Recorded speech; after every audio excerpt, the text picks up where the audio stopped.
नमस्कार साथियों, आपका हमारे YouTube चैनल ट्यूब टॉकर्स में हार्दिक स्वागत है। आज जो शख्सियत हमारे साथ मौजूद है वो प्राइमस, सिग्नस जैसे बड़े कॉरपोरेट्स में रहकर अभी फ़िलहाल कई वर्षों से एनकेस सुपर स्पेशलिटी हॉस्पिटल कुलाईबाग नई दिल्ली में उसकी कमान बतौर सीईओ के रूप में संभाले हुए हैं। हमारे सर को CEO of the year 2020, national glory award 2022 के रूप से नवाजा गया है। आइए स्वागत करते हैं हमारे बीच doctor Dashbir Singh Chatwal. Thank you so much sir. Thank you. Good evening Yaman, बहुत बहुत धन्यवाद आपका। And first of all I would like to thank you for inviting me as a guest here. Thank you so much and I give you all the best and future congratulations for starting a tube channel. I give you all the best in future. Thank you. Once again I thank you.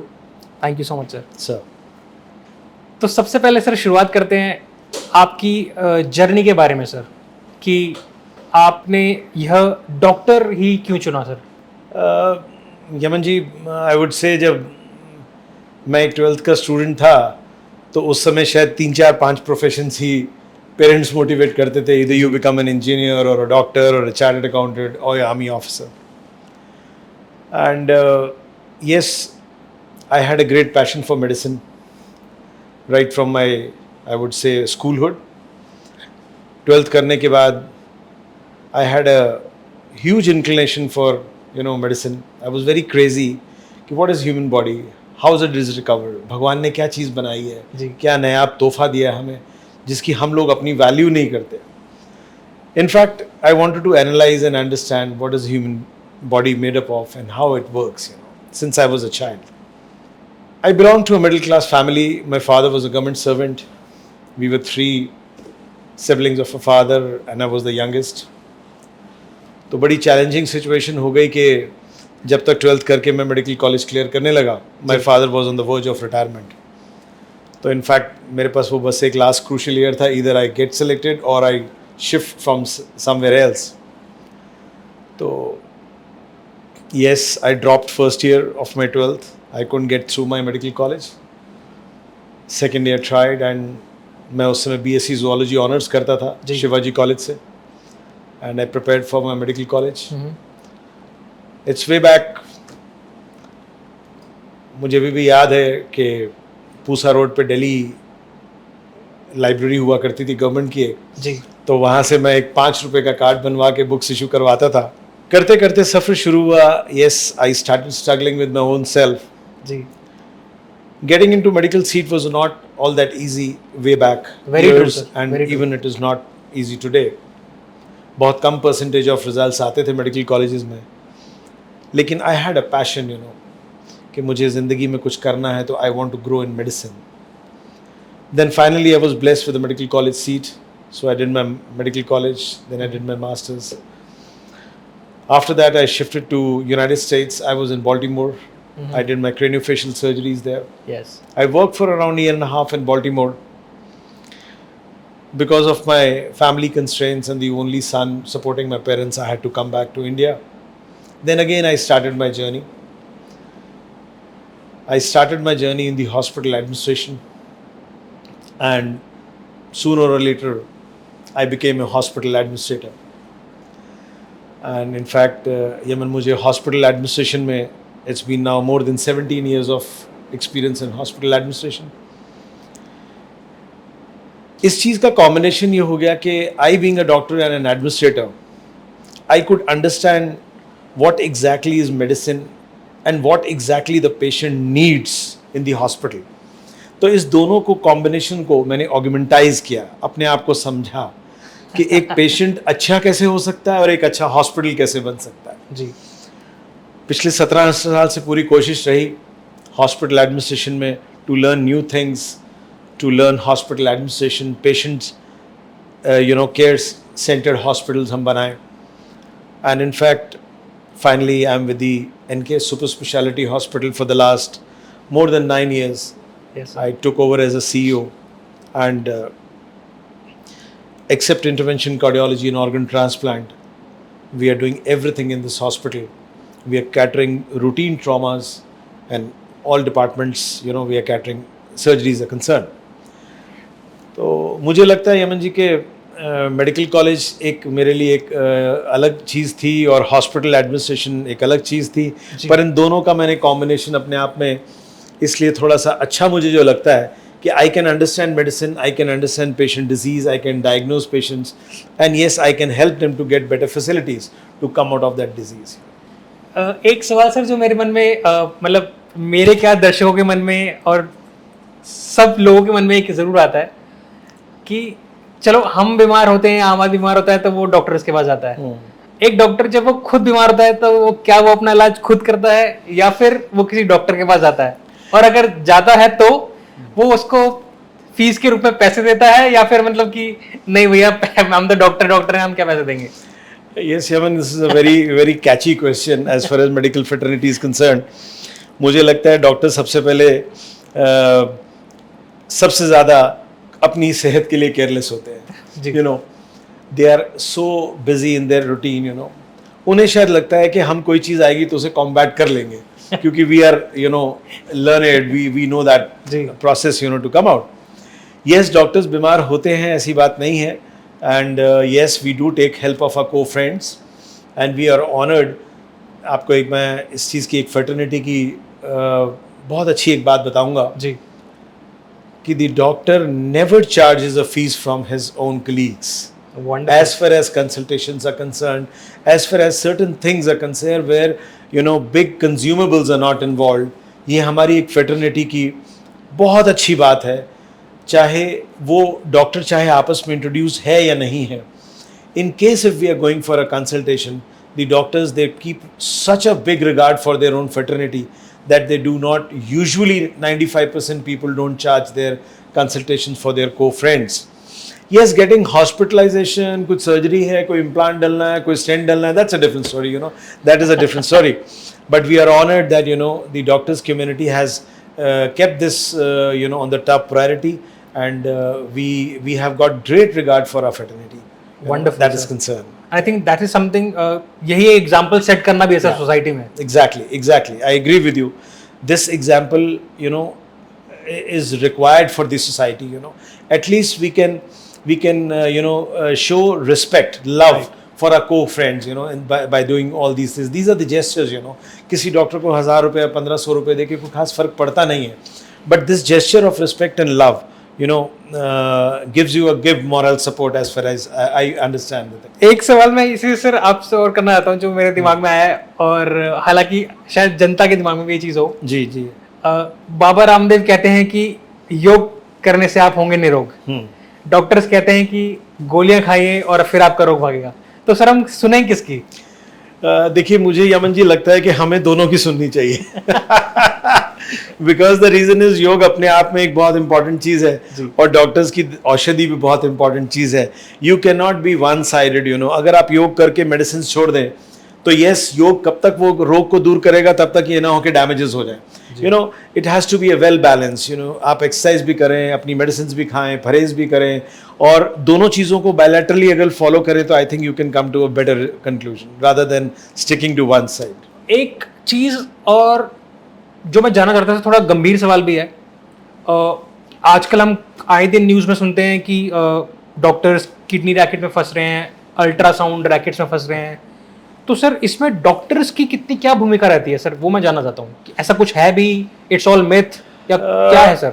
देखिए, वो as far as I understand आज के era में या पिछले era की कहीं कर भी बात कर लीजिए, हमें जो हाइपोथेटिकल ओथ दी जाती है हम उस हाइपोथेटिकल ओथ को बिल्कुल फॉलो करते हैं. We all the doctors and the complete medical fraternity is here to save human life, give the top priority to the patient care, centred care. रही बात किसी की कोई कंट्रोवर्सी में आ जाना, डॉक्टर साहब ने ऐसा कर दिया वैसा कर दिया, yes, I don't think a qualified man will do in today's era, because ये काम इंसान तब करता है जब उसकी कोई अर्निंग्स ना हो. ट्रू. आज जितने भी क्वालिफाइड डॉक्टर्स हैं या इनफैक्ट पीछे के भी हम टाइम पे जाएं, none of the medical history has been proved with such people. Yes, certain percentage उसकी मैं कोई कसम नहीं खा सकता. जी. You know, plus and minuses are always there, good and bad people are always there. But I can vow for it that 99% of the medical fraternity, they want absolutely a cool life, a good, happy diagnosis to the patient. The patient should be treated well, and the patient goes back happily home, and the doctor goes back and sleep well at his own residence, you know, at home. So nobody would like to create such sort of stress for few bit of money, you know, because इनकी कोई value Yemen जी नहीं होती है. और रही बात आपकी, yes कुछ रैकेट्स हैं, रिपोर्ट होते हैं, तो उनकी कितनी सच्चाई है, कितनी डेप्थ है, उसके अंदर हम लोग को भी जाना बड़ा मुश्किल हो जाता है, because even we can not evaluate, you know. Totally agree. So that is one thing. बाकी that is the way we go about it, that's it. अभी रिसेंटली एक न्यूज़ में सर जो मैंने सुना था और मैंने थोड़ी रिसर्च करी है, Ram Manohar Lohia institute of medical science है, बेसिकली अभी उनका फर्स्ट बैच एक पास आउट हुआ है जी. तो अब पता लगा है कि सर कि ये जो टोटल इंस्टीट्यूट था वो बेसिकली नेशनल मेडिकल काउंसिल से रजिस्टर्ड ही नहीं था, रिकॉग्नाइज ही नहीं था.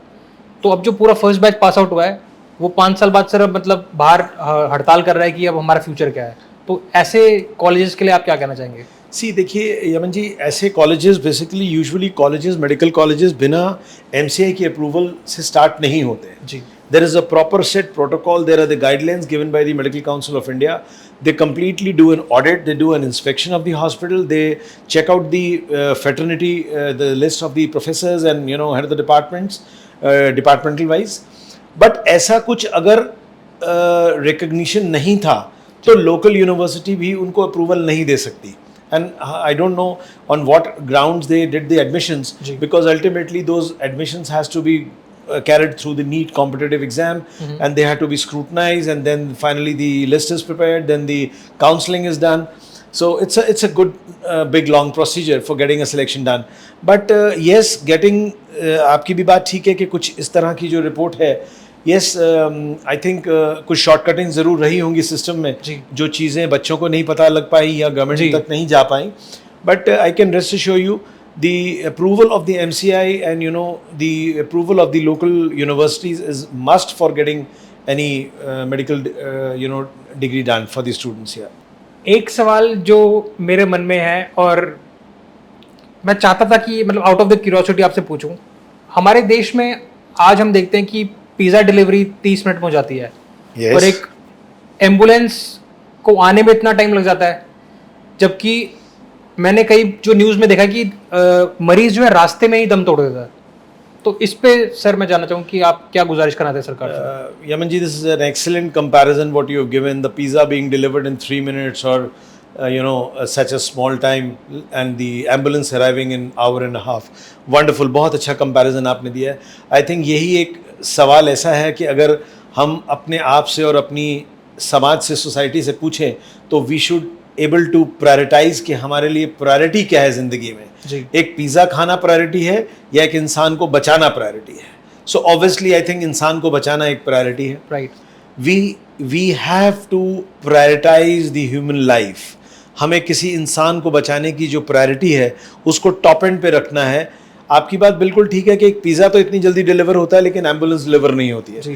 Yes, there is a huge work in the system which has to be done. और मुझे नहीं लगता इतनी ह्यूज पॉपुलेशन को कैटर करना अकेली गवर्नमेंट के बस की होती है. It should be a social cause, you know. हम नागरिकों की भी ऐसी ड्यूटी होनी चाहिए कि फॉर एग्जांपल अगर मेरे घर के पास कोई इमरजेंसी पड़ जाती है या उस किसी भी पेशेंट को शिफ्ट कराना और एम्बुलेंस नहीं है, and if I am well enough, I have a car और I can drive, I should be human to transfer that patient to a hospital. इतनी ह्यूमैनिटी अगर हम भी रखना शुरू करें तो I think we can reduce that window period of the patients. We can help people to come out of that mortality rate, you know. So कुछ हमें भी थोड़ा efforts करना चाहिए as far as I feel as a citizen of India, because giving only responsibility to the government of India, because it's a huge population, they cannot cater that much of you know patients. तो मुझे लगता है थोड़ा सा government के साथ normal जनता को भी एक सहयोग देना चाहिए. इस तरह के सोशल एफर्ट्स करके कोई फ़र्क नहीं पड़ता. यमन जी, रोड साइड कोई एक्सीडेंट है, ब्लीड कर रहा है, क्या फ़र्क पड़ जाएगा? अगर एम्बुलेंस नहीं आती तो उसको हम लोग ही ट्रांसफ़र कर लें और अपनी गाड़ी में वहाँ छोड़ दें. अभी कोई ऐसी प्रॉब्लम भी नहीं है कि गवर्नमेंट कहती है जी लाने वाले के लिए कोई केस होगा, कुछ होगा. You know, these are these are such services which humanitarian grounds, I think they should be on top priority. तो मुझे लगता है कि अगर वो वाली बात हम सब भी पार्टिसिपेट करें तो वो पिज़्ज़ा वाली बात पीछे रह जाएगी, and I think we can make people reach hospital in no wastage of time. I totally agree sir. एक सवाल जो मैं और पूछना चाहता हूँ आपसे, एक अच्छा डॉक्टर बनने की या एक अच्छे आइडियल डॉक्टर की क्या डेफिनेशन है, क्या व्याख्या होती है sir? I think this is a little tricky question also and a simple question also. Because people who are defined, जिन लोगों को पता है कि मुझे एक अच्छा डॉक्टर बनना है, देखिए हर डॉक्टर ही अच्छा बनना चाहता है जी. But the only problem is certain people, if they go through a good institutes, they learn better with good faculty and good professors. So obviously उनके results अच्छे हो जाते हैं. कुछ स्टूडेंट्स जो बी लेवल के स्कूल्स में चले जाते हैं या वहाँ पर फैसिलिटीज़ नहीं होती या मेडिकल प्रोफेसर्स नहीं होते, प्रॉपर टीचिंग फैकल्टीज़ नहीं होती, तो then they become little deficient. लेकिन मैं इस पे एक चीज़ Yaman ji strongly stress out करूँगा कि apart from all these things it is the individual interest which makes a huge difference. किसी भी डॉक्टर को एक अच्छा डॉक्टर बनना है तो इट्स इज हिज और his own efforts, own dedication, own determination that where he wants him to take up at that height, वो अपने आप को after down the line 5 years MBBS 2 साल PG के बाद अपने आप को कहाँ imagine करता है. So that imagination is very important for an individual to be a successful doctor, and yes, I think again it is a very personalized question and it varies from individual to individual. मुझे लगता है कि doctor को एक doctor अच्छा बनना ही पड़ता है बेचारे को, because till the time if he is not with the subject, with the latest technology, he is left back and then he cannot survive properly. तो क्या मैं आपसे पूछ सकता हूँ सर, आप अपनी ज़िंदगी में आइडियल डॉक्टर बन पाए हैं? सर मैं अभी भी लर्नर हूँ जी. I keep on learning. मुझे काफ़ी चीज़ों में डेफिशिएंसीज लगती हैं. ऐसा नहीं कि I feel I am saturated with knowledge और I have everything. No, I don't know. Yes, I keep on learning from my friends, my different friends from different fraternities, specialities. I am a keen learner. मुझे ये लगता है कि मैं कुछ थोड़ी सी neurosurgery सीख लूँगा तो मुझे थोड़ा सा वो भी ज्ञान हो जाएगा, कार्डियोलॉजी सीख लूँगा तो थोड़ा सा वो भी ज्ञान हो जाएगा. This thing is never ending. Learning medicine, कोई आदमी कह दे जी मैं तो पूर्ण डॉक्टर हूँ. Yes, senior professors and we are proud to have senior professors who are really they are well, but I feel I still at this age I think I need to learn a lot of things in medicine. Yeah. और ये मुझे आपकी बात से बहुत अच्छी लगी कि जैसे आपने कहा कि स्पेशलाइज्ड होना अपने आप में एक मतलब ठीक है, बड़ी अचीवमेंट है, बट अगर जैसे आपने थोड़ा ज्ञान, थोड़ा कार्डियोलॉजी ज्ञान, थोड़ा ऑन्कोलॉजी का ज्ञान, थोड़ा न्यूरोलॉजी ज्ञान जो आप लेते हैं, तो learning is a process again. It's a process, it's a journey. Wonderful. बिल्कुल sir, it's a journey Yaman ji, because you cannot put a full stop onto it, because if you put a full stop into it that means you take yourself for granted. Exactly. And once if you take yourself for granted in medicine, I don't think that's a better way to go ahead. And I think मैंने ये सुना भी था कि जिस दिन आप सीखना बंद कर देते हैं उस दिन आप वो जीना बंद, मतलब you stop growing. आप grow नहीं कर सकते. grow नहीं कर सकते. You have to learn. इसमें कोई शक नहीं है. It's a journey. एक सवाल जो मेरे मन में है और थोड़ा गंभीर सवाल है, मैं जानना चाहता हूँ कि, और ये चीज़ मतलब हम सब ने फिल्मों में देखी है कि जिस टाइम पे पेशेंट मरने वाला होता है या फिर उसको लगता है कि वो मरने वाला है, डॉक्टर उसको पता लग जाता है, तो हमने फिल्मों में देखा है कि ऑपरेशन थिएटर की लाइट बुझती है, डॉक्टर साहब बाहर आते हैं, अपने हाथ मिला के बोलते हैं कि सॉरी मैं बचा नहीं पाया, या फिर आप थोड़ा जल्दी आए थे तो ये बच जाते हैं. मतलब हमने फिल्मों में ये सब देखा है. बट मैं आपसे जानना चाहता हूँ कि as a doctor how sensitive it is किसी मरीज़ को या उसके अटेंडेंट को बताना कि ये मरने वाले हैं या फिर इनके पास सिर्फ 2 महीने हैं या 3 महीने. तो वो मैं आपसे जानना चाहूँगी, एक डॉक्टर की बैक ऑफ द माइंड क्या चल रहा होता है sir? Yaman, again, this is a very challenging situation for the medical fraternity. Breaking bad news, right, especially for the patient and to the attendants, is a huge challenge, I would say, for the doctor. आप किसी patient को किसी अरसे से treat कर रहे हैं और आपको उसको कोई एक बैड न्यूज़ ब्रेक करनी है, उस डॉक्टर के लिए भी बहुत आसान नहीं होता, because we are also human beings, we also respect the emotions of the attendants, you know, the relationship of the attendant and the patient. तो उसमें होता क्या है यमन जी कि हम कभी भी कोई बैड न्यूज़ को अगर ब्रेक करते हैं तो हम मेडिकल फ्रेटर्निटी को एटलीस्ट कुछ समय पहले उनकी सेहत का, उनकी मोर्टालिटी का अंदाज़ा हो जाता है। तो हम लोग उसी अकॉर्डिंगली उनको धीरे धीरे काउंसिल करने लग जाते हैं, बिकॉज मेडिकल फ्रेटर्निटी में to counsel a patient is very important, whether he will recover, whether he will not recover, how much time will he take for the recovery, or ultimately he will never recover. These things has to be counseled by the doctor.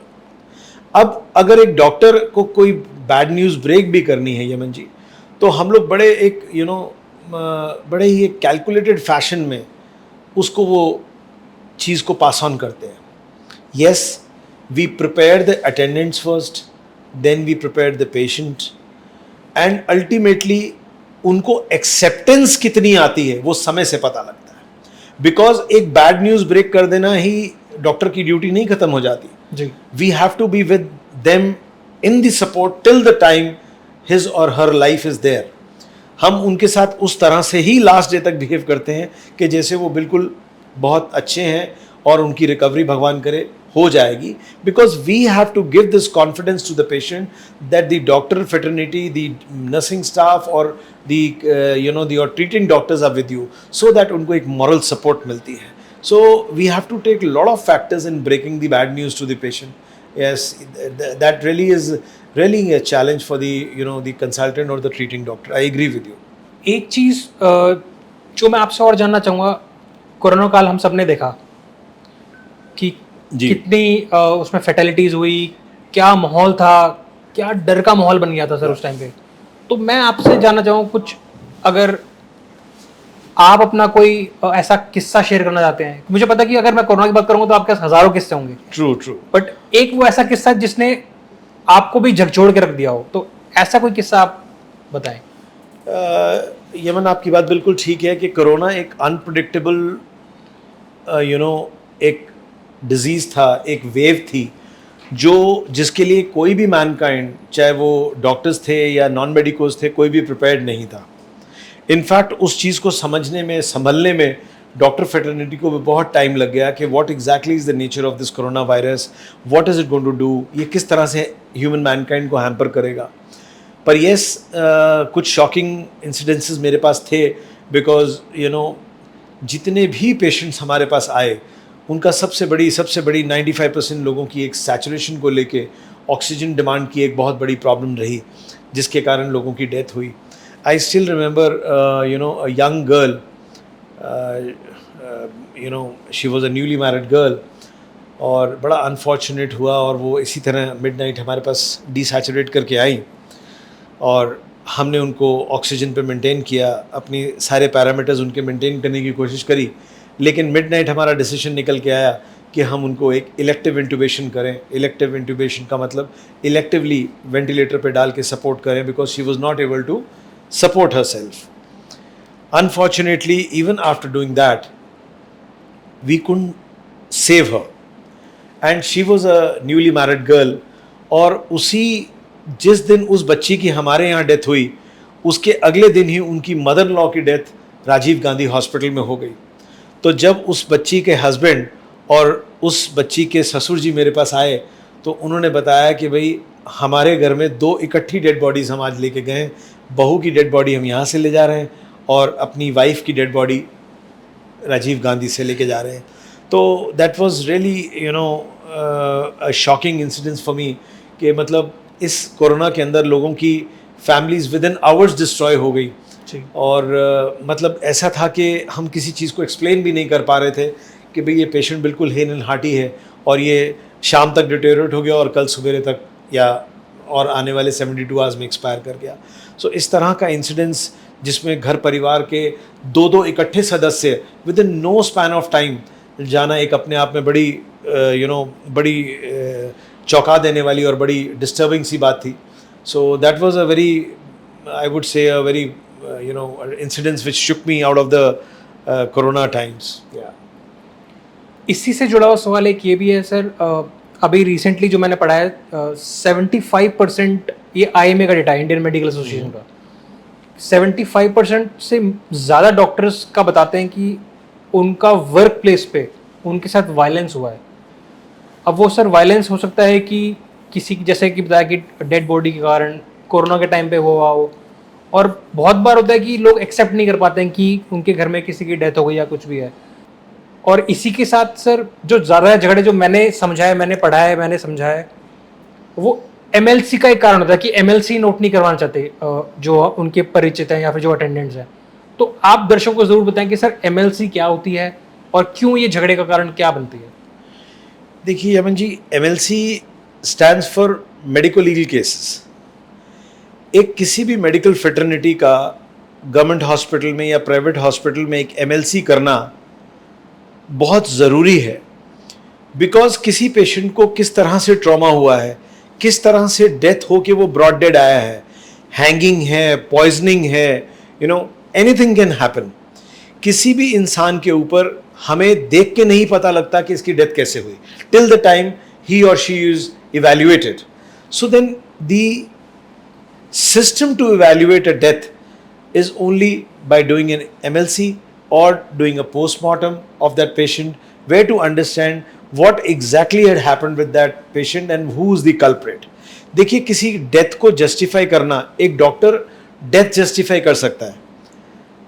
he can vow for a patient that he is dead or he is brought dead, but now किस circumstances में उसकी death हुई, किस तरह से death हुई, कोई gun shot injury थी, बुलेट शॉट इंजरी थी, स्टैब इंजरी थी, पॉइजनिंग था, हैंगिंग था, ये सब चीज़ें फिर जब तक MLC ना हो तब तक पुलिस इवैल्यूएट नहीं कर सकती। And in certain cases there are people, there are faulty things at the back of the death also. So these things has to be evaluated, and then the MLC is registered and the body is handed over to the police, and then the police evaluates by doing a postmortem that how the death, what was the nature and the cause of the death.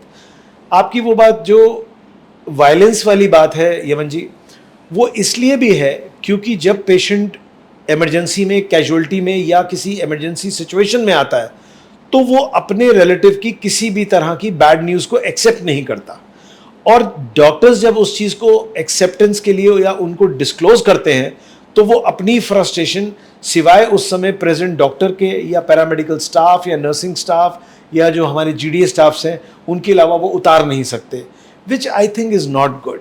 We are not here to hamper somebody's life, we are life सेवल people. हम लोगों ने corona में भी, doctors ने कभी ये भी नहीं सोचा कि हम लोग भी घर जाएंगे कि नहीं जाएंगे, and we all the doctors have worked flawlessly without taking care of their own life and their own family.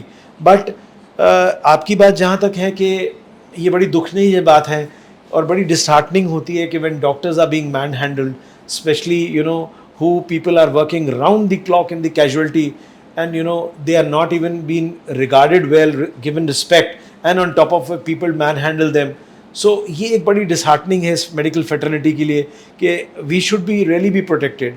हमारा काम सिर्फ पेशेंट को ट्रीट करना है, अब उसका ट्रीटमेंट किस तरह से हो रहा है, किस तरह उसकी सेहत बदल रही है, वो एक्सेप्टेंस जो है ना वो इंडियन पॉपुलेशन में इतनी जल्दी नहीं आती है, जिसके कारण लोग वायलेंट हो जाते हैं। That is the biggest factor which I feel. एक सवाल और पूछना था सर आपसे इसमें। जी ज़रूर पूछें। उम्र के इस पड़ाव में भी आकर ऐसा कुछ लगता है आपको कि कुछ बाकी रह गया है करना, या कोई ऐसी ख्वाहिश है जो अभी तक पूरी नहीं हुई, अब आप उसको पूरी करना चाहते हैं?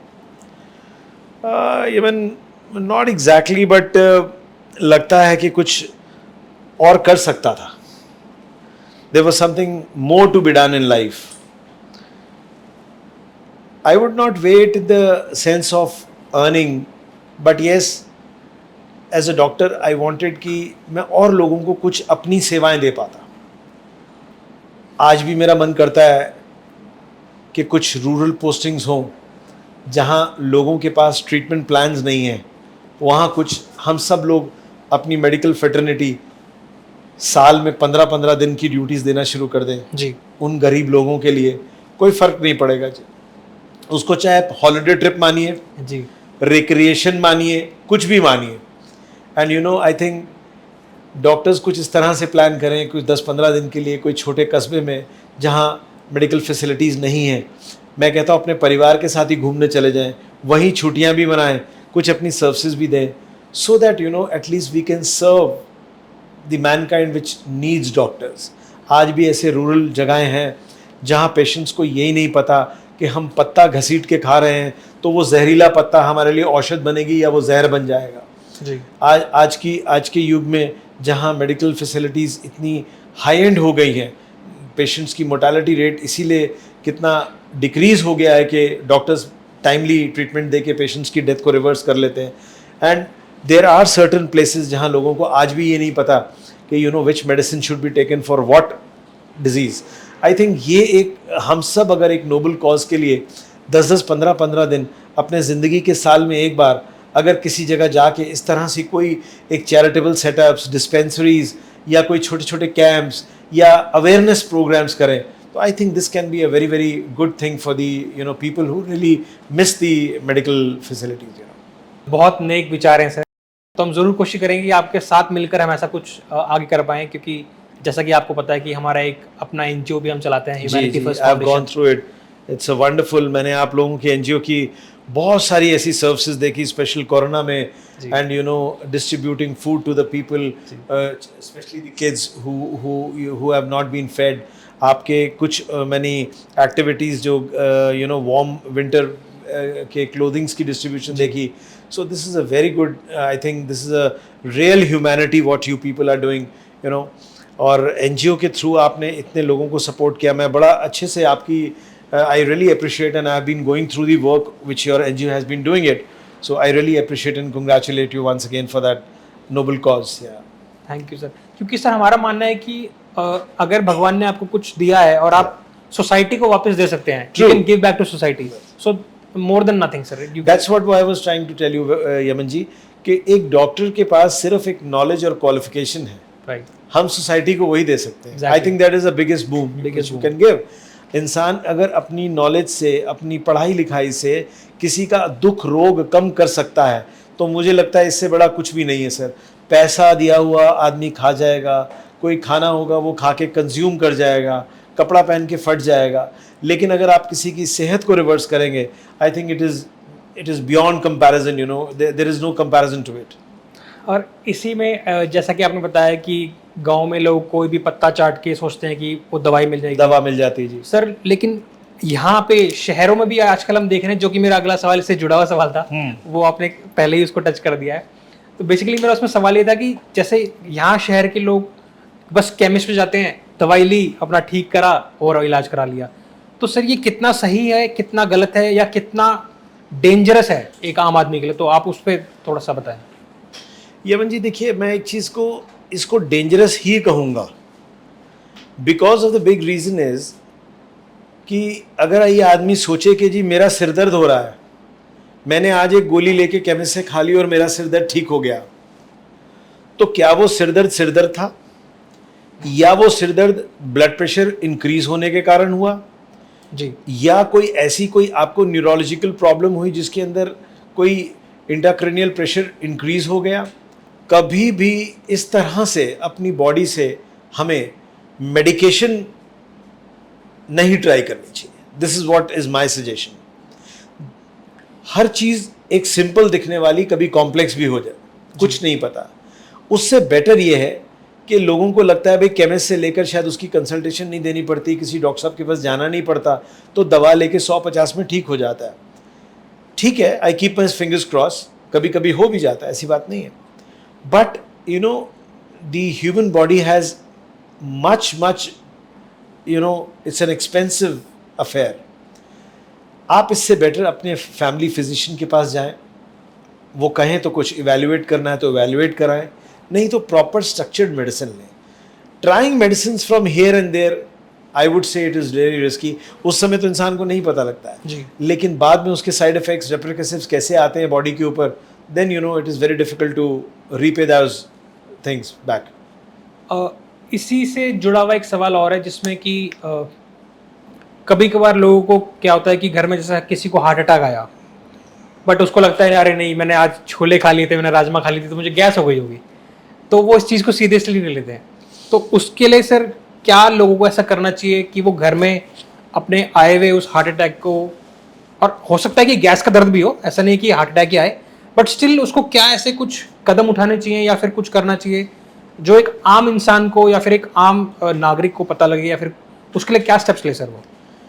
देखिए, हार्ट अटैक में और एक सिंपल गैस्ट्राइटिस के अंदर पहले हमें दो बातें समझनी है कि एटलीस्ट हम उसको डिफ्रेंशिएट कर पाए अपनी बॉडी में। कार्डियक चेंजेस के कुछ सिम्टम्स डिफरेंट हैं।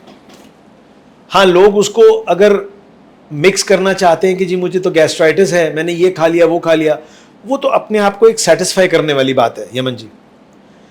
कार्डियक सिम्टम्स हैं, टिपिकल रेट्रोस्टर्नल पेन है, pain radiating to left arm है, pain radiating to the upper jaw है, घबराहट, पसीना, ब्रेथलेसनेस, सांस उखड़ना और स्वेटिंग होना और चेस्ट में बहुत ज़्यादा पेन होना।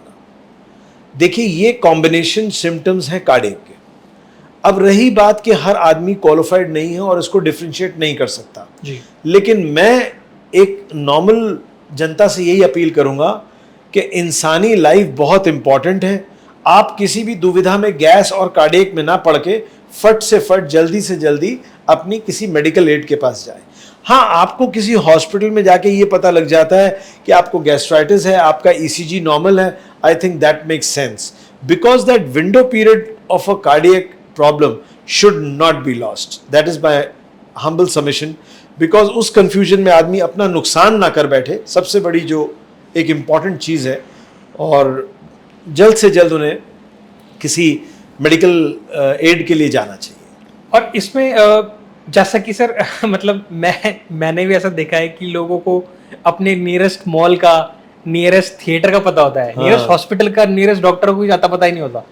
सर, उसका रीज़न क्या है? देखिए, हम अपनी एक इतनी अच्छी बॉडी को कैरी करते हैं, हम कपड़ों का कॉम्बिनेशन करते हैं, हम ब्रांडेड परफ्यूम्स का कॉम्बिनेशन करते हैं, हम शूज़ का कॉम्बिनेशन करते हैं, हम हर चीज़ का कॉम्बिनेशन करते हैं। हम कभी ये नहीं सोचते कि मुझे अगर कोई दिक्कत हो जाएगी तो मैं एक अपना कोई फैमिली डॉक्टर या अपने कार्डियोलॉजिस्ट या अपना कोई नियरेस्ट हॉस्पिटल, उसको मैं अपनी प्रायोरिटी पे रख के क्यों ना चलूँ। देखिए, unfortunate things as far as health is concern can strike any time, anybody, in any age. So there is no definite age, there is no definite time, there is no definite year to be marked onto it. So we should at least know the adjoining medical setups near to your hospital, जहाँ कम समय waste करके आप फटाफट जल्दी से जाके medical aid ले पाएँ। सो मेरे ख्याल से ये हम सबकी ड्यूटी बनती है कि हम अपने जहाँ रहते हैं, जिस भी लोकेलिटी में रहते हैं, उसके एटलीस्ट 2, 4, 5 मेडिकल सेंटर्स के साथ अवेयर होना बहुत ज़रूरी है। If any unfortunate thing happens, we can go and get the medical aid done. So this is very important. एक सर आपका बहुत मशहूर किस्सा है, जब मैं आपके बारे में रिसर्च कर रहा था, तो जब आप अपनी एम्स में रेजिडेंसी चल रही थी, तो उसमें एक RX 100 का किस्सा जरा बड़ा मशहूर है। ये आपको RX 100 का कैसे किस्सा पता लगा? पहले तो ये बताइए आप। नहीं सर, ये बहुत मशहूर किस्सा है, मैं इसके बारे में जानना चाहता हूँ, please. That is wonderful, wonderful. आपने मुझे मेरे यंग डेज की बातें याद करा दी। यमन जी, मैं was a resident in AIIMS, all India institute of medical sciences. तो भाई उस समय गाड़ी वाड़ी का तो कोई कल्चर होता नहीं था जी। तो बड़े लड़ पड़ के पिताजी से RX 100 ले ली। उसकी भी कहानी बताता हूँ।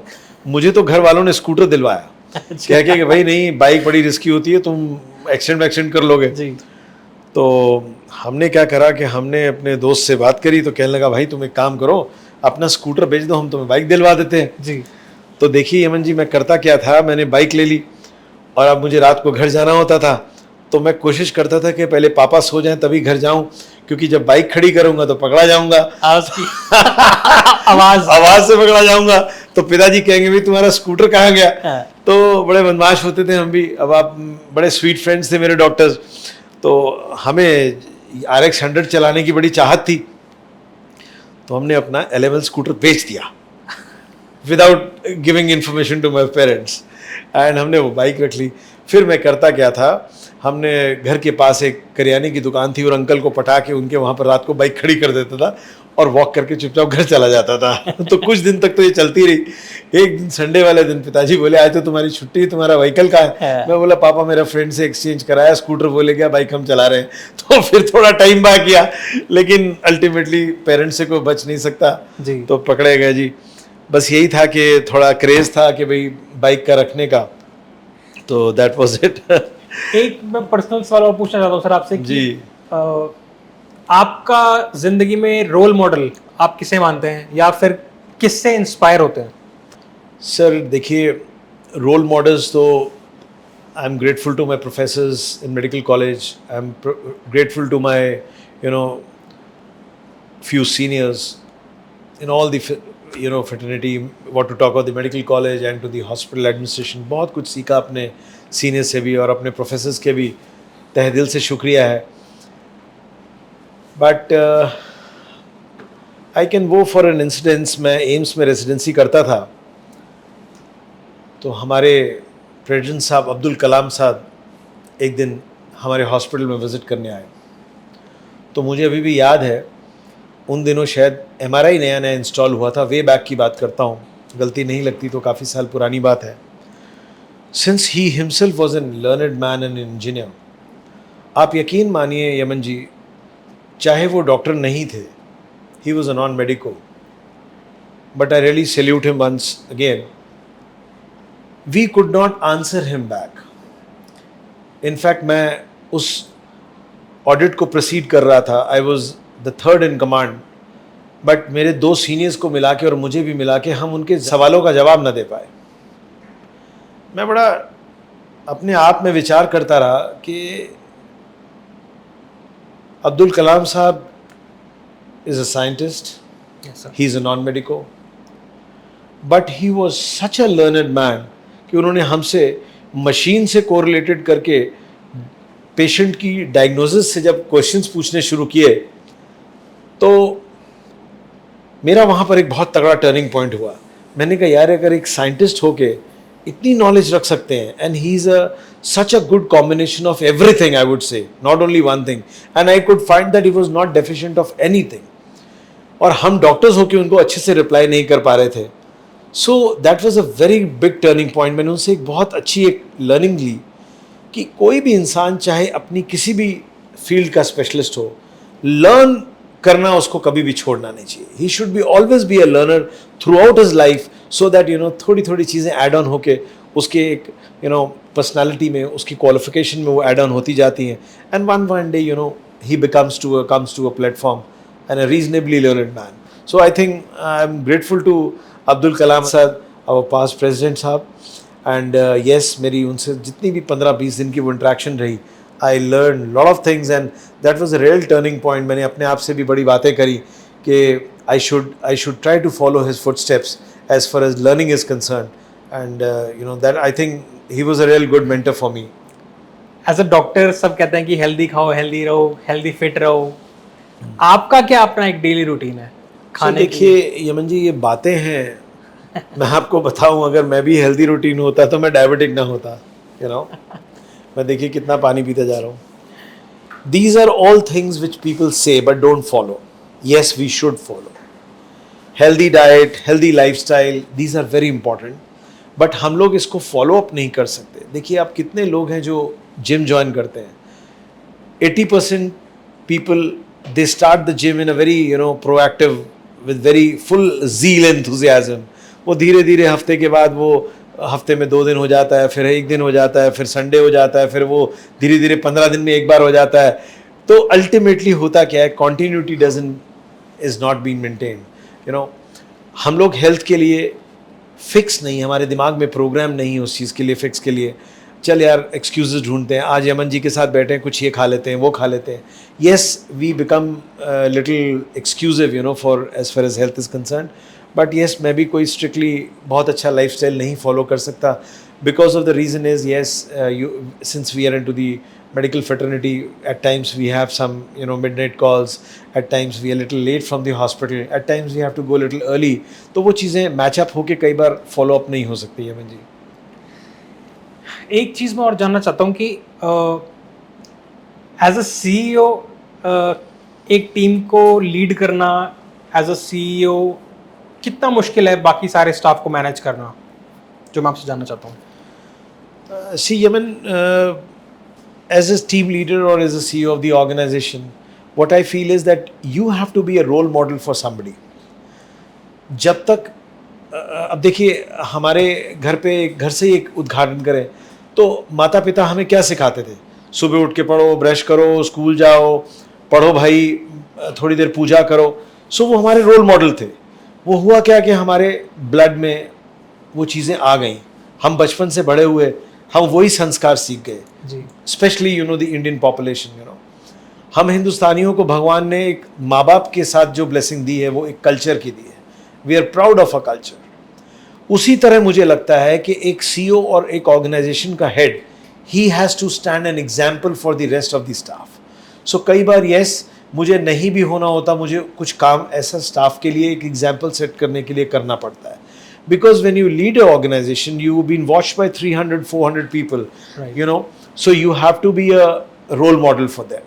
अगर आप एक रोल मॉडल या टीम लीडर होकर ही कहीं कॉम्प्रोमाइज करेंगे, स्टैंडर्ड्स को मेंटेन नहीं करेंगे, तो आपकी जो टीम है वो भी उस चीज़ को फॉलो नहीं करेगी. So I feel that at times I have to set an example for them. I have to give them teachings in that way so that the organization, the team is carrying the work in that fashion, जिस fashion में मैं काम कराना चाहता हूँ. Medical colleges में मैंने सुना सर रैगिंग का अलग ही चक्कर है, कुछ मुन्ना भाई एमबीबीएस टाइप्स. तो अपने टाइम पे अपने बैच के आप मुन्ना भाई खुद ही थे कि मतलब कैसे रैगिंग रैगिंग कुछ बताएं सर, कुछ किससे कुछ. देखिए जी यमन जी, मुझे आजकल तो नहीं पता कि रैगिंग का क्या इंस्टीट्यूट है, क्या स्टेटस है. यस, हमारे टाइम में रैगिंग होती भी थी और हम करते भी थे. Ragging is not to torture somebody, it is a sort of an introduction. It's, if you take it in a very healthy manner, it's an introduction for your seniors and for your juniors. हाँ, कभी कभी लोग इसको एक punishment के रूप में ले लेते थे, तो कुछ सीनियर्स थोड़े अगर एग्रेसिव हो जाए तो वो एक बात अलग है. But yes, if I feel that we use to take it in a very healthy environment. बातें करना, हाँ जी, उनसे कुछ गाना सुनना, कुछ गाना हम सुनाते थे, एक इंट्रोडक्शन लेते थे. सो एक होमली एटमॉस्फेयर बनाते थे वहाँ हॉस्टल में. सब अपने अपने घर छोड़ के दूर से आते हैं, तो that was the way we used to relish. अब आप उसको रैगिंग कहें, इंट्रोडक्शन कहें, I don't know what is the exact terminology for that. जी जी. एक लास्ट सवाल आपसे जरूर पूछना चाहूँगा. टेक्नोलॉजी आजकल बहुत एडवांस हो रही है, आर्टिफिशियल इंटेलिजेंस का ज़माना है, रोबोटिक्स सर्जरी हो रही है, लेज़र सर्जरी हो रही है, हॉस्पिटल्स बहुत पैसा खर्च करके नई नई मशीनरीज ला रहे हैं.